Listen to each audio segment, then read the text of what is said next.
Маленькое арендованное помещение с кучей коробок. Здесь занимаются девочки ансамбля РЗ. В таких условиях они обучаются с июля прошлого года. Именно тогда начали капремонт в районном доме культуры. Но юные танцоры, несмотря на неудобства, не унывают. Скоро у них поездка в Карелию, где они примут участие в проекте «Дом дружбы. Мосты уважения».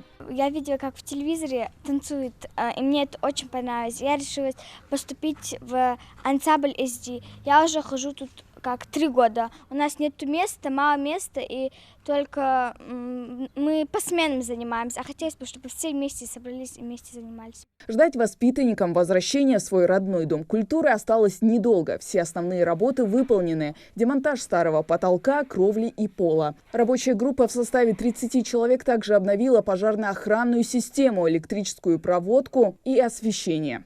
Этот ДК может похвастаться своей богатой историей. Его заложили еще в 1949 году, достроили в 1956. Первую реконструкцию на памяти директора Центра досуга провели около 20 лет назад. Сделали реставрацию качественно, отмечает она. Но все же появилась необходимость еще одного капремонта. Уже прошло столько времени, у нас очень обветшала эта крыша, стала протекать, и отопление уже все-таки вышло из строя. Старые были котлы там, где-то универсал котлы, где-то 70-х годов. И поэтому именно и само здание, все-таки 22 года, само если здание более 60 лет, и один раз был ремонт, это, конечно, ремонт должны через каждые 10 лет делать, потому что здесь в городе, да, мне кажется, и по республике аналогов такому зданию нету.